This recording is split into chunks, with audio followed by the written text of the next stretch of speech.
They thought I'd come crawling back. They were wrong.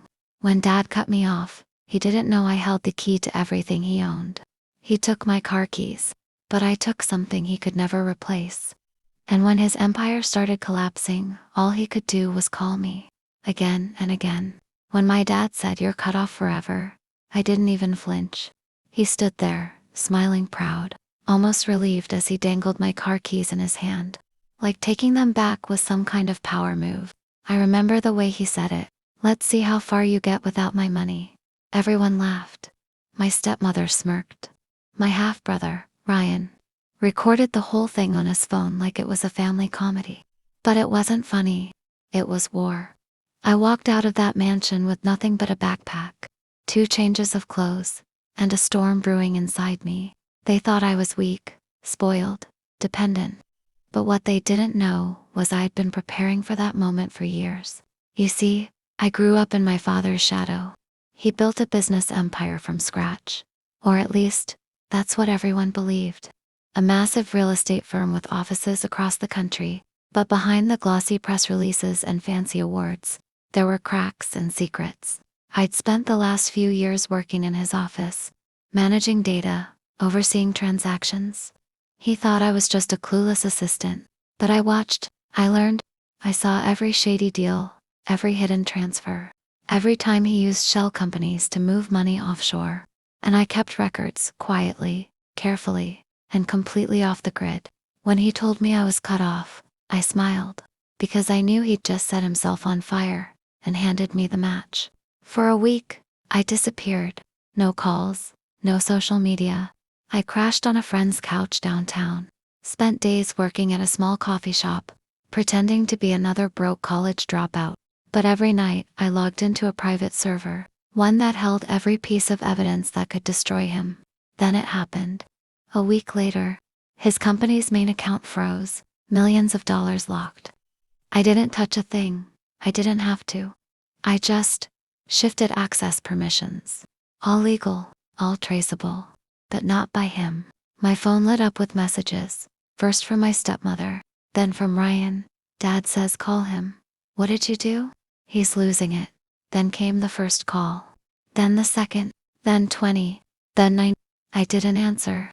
Instead, I walked through the streets that night, feeling the cold air bite my skin. It felt like freedom. The city lights looked different, alive, brighter, as if the world had opened up just for me. For once, I wasn't living in his shadow. But that peace didn't last long. 2 nights later, a black car pulled up outside the cafe where I worked. My boss said some man was asking for me, said his name was Mr. Gray. I froze. That was my father's legal fixer. The guy who made problems disappear.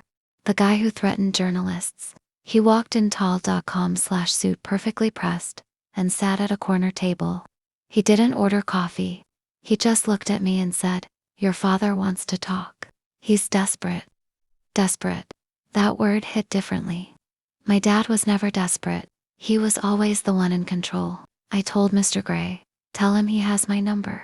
He knows how to call." He smiled faintly and said, "He's already called 93 times. That night, I finally listened to one of the voicemails. My dad's voice cracked. The same man who used to roar through boardrooms now sounded broken. "Please, sweetheart. I need your help. The accounts, the investors, it's all crashing. They're saying it's fraud. I can't fix it. Just, please, call me." I deleted the message, but something in me stirred. He was still my dad, right? The man who'd raised me well. Halfway raised me before his second marriage replaced everything. Maybe he deserved another chance. I decided to test him. I sent an anonymous email from an encrypted address. "You built your empire on lies. Now it's time to tell the truth. Go public, or lose everything." I didn't expect him to respond, but 2 hours later, he did. A press release appeared online. Technical issues at Davenport Holdings. No truth, no confession, just spin. Typical dad. So I hit back harder. The next morning, I sent the files, proof of illegal transactions, to every major news outlet in the city. Within hours, the headlines were everywhere. Real estate mogul under federal investigation, millions. Missing in offshore accounts. By noon, his empire was collapsing. He called again, this time from an unknown number. I picked up silence. Then, his voice, "You think you're helping? You're destroying everything. I built this for you." "For me," I said, shaking. "You built it for yourself, Dad. You built it on lies." He hung up. That night, my stepmother showed up at the cafe. No makeup, no diamonds, just fear. "He's going to lose everything," she said. "Do something, please. You've made your point." But she didn't get it. This wasn't revenge anymore. It was justice. A week passed. The FBI raided his offices. His accounts stayed frozen. And me. I was living in a tiny apartment, working double shifts, drinking instant coffee, but smiling. Because for the first time, I was free. Then came the knock. 3 in the morning. Loud, firm, insistent. I opened the door, and there he was. My father. No suit, no arrogance.